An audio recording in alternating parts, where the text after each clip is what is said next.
Saudara-saudara yang terkasih, dalam nama Tuhan Yesus Kristus, selamat pagi. Mari kita beribadah sejenak.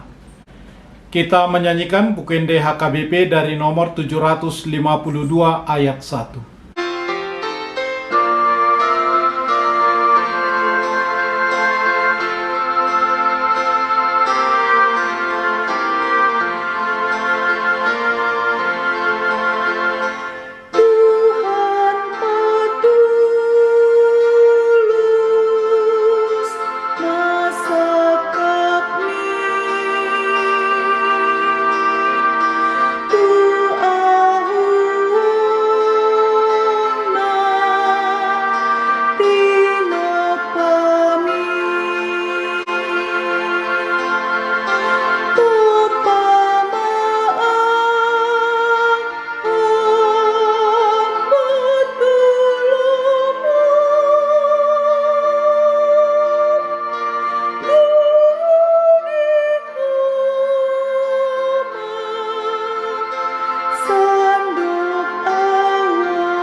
Kasih karunia dan damai sejahtera dari Allah Bapa dan dari Kristus Yesus Tuhan menyertai saudara-saudara. Amin. Saudara-saudara, firman Tuhan renungan harian Kamis 27 Januari 2022 dari kitab Roma pasal 8 ayat 1 mengatakan, "Demikianlah sekarang tidak ada penghukuman bagi mereka yang ada di dalam Kristus Yesus."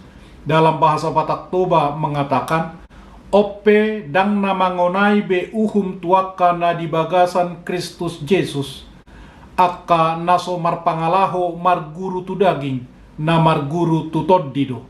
Demikian firman Tuhan. Saudara-saudara, penghukuman sudah ada seiring sejak manusia ada. Manusia telah menciptakan aturan atau norma-norma yang harus dipatuhi dan menetapkan perilaku-perilaku yang akan dikategorikan sebagai perilaku yang melanggar norma atau aturan tersebut. Penciptaan aturan adalah sebagai upaya untuk membangun kehidupan bersama yang tertib sebagaimana yang diharapkan oleh masyarakat itu sendiri.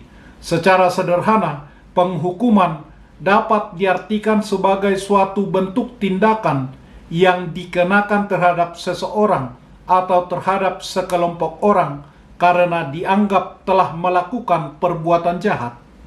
Beberapa ahli berpendapat bahwa penghukuman adalah kondisi yang harus ada sebagai alat kontrol sosial. Pada dasarnya, kejahatan adalah sebuah kejahatan, biasanya kesalahan moral yang bertentangan dengan masyarakat secara keseluruhan. Renungan harian ini menyatakan dengan jelas bahwa orang yang sudah hidup di dalam Yesus Kristus mengambil bagian di dalam kematian dan kebangkitannya tidak akan mendapat hukuman. Berita semacam ini tentu menjadi berita sukacita bagi orang-orang berdosa yang tidak lagi memiliki jalan keluar untuk dapat lepas dari hukuman Tuhan. Dan kitalah orang-orang berdosa yang bersukacita tersebut. Manusia yang berdosa ini tidak lagi mendapat hukuman karena sudah hidup di dalam Yesus Kristus. Kata "tidak ada" dalam renungan ini merupakan terjemahan dari kata Yunani ouden, yang memiliki pengertian tidak ada sama sekali. Kata ini benar-benar menekankan bahwa benar-benar tidak ada penghukuman karena Yesus sudah menanggung hukuman tersebut. Orang yang percaya kepada Yesus adalah orang yang sudah mati bersama-sama dengan Yesus Kristus dan kemudian dibangkitkan bersama-sama dengan Yesus Kristus. Bandingkan kitab Roma pasal 6 ayat 4. Semua manusia seharusnya layak dan patut dihukum karena memilih untuk memberontak. Tetapi tidak dihukum, justru Yesus yang benar yang suci, dialah yang dihukum sebagai pengganti orang berdosa.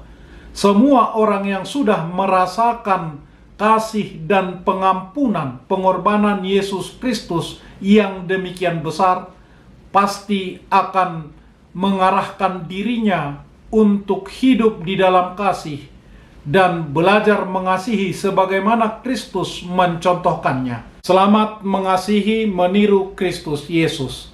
Amin. Marilah kita berdoa. Ya Tuhan Allah yang Maha Kuasa, Bapa kami yang di surga, kami mengucap terima kasih kepadamu karena Engkau telah mengutus anak-Mu yang tunggal itu membebaskan kami dari kuasa iblis dan dosa. Kami memohon kepadamu, peliharalah kami di dalam firman-Mu.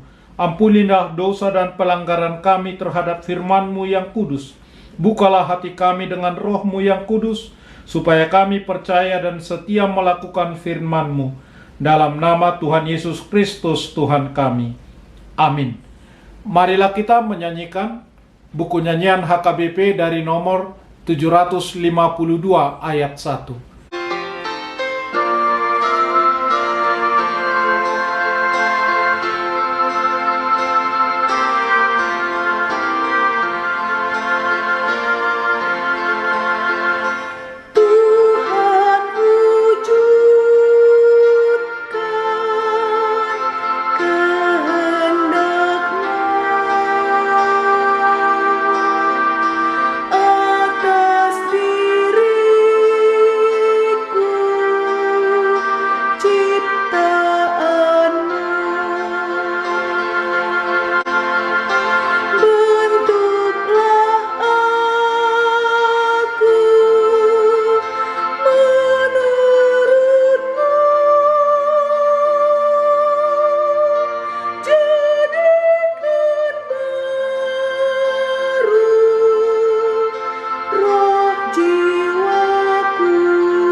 Kita bersama-sama berdoa dengan doa Bapa kami. Bapa kami yang di surga, dikuduskanlah namamu. Datanglah kerajaan-Mu. Jadilah kehendak-Mu di bumi seperti di surga. Berikanlah kami pada hari ini makanan kami yang secukupnya. Dan ampunilah kami akan kesalahan kami, seperti kami juga telah mengampuni orang yang bersalah kepada kami. Dan janganlah membawa kami ke dalam pencobaan, tetapi lepaskanlah kami daripada yang jahat. Karena Engkau punya kerajaan dan kekuasaan dan kemuliaan sampai selama-lamanya. Amin. Anugerah Tuhan Yesus Kristus, kasih setia Allah Bapa, dan persekutuan Roh Kudus menyertai saudara-saudara. Amin.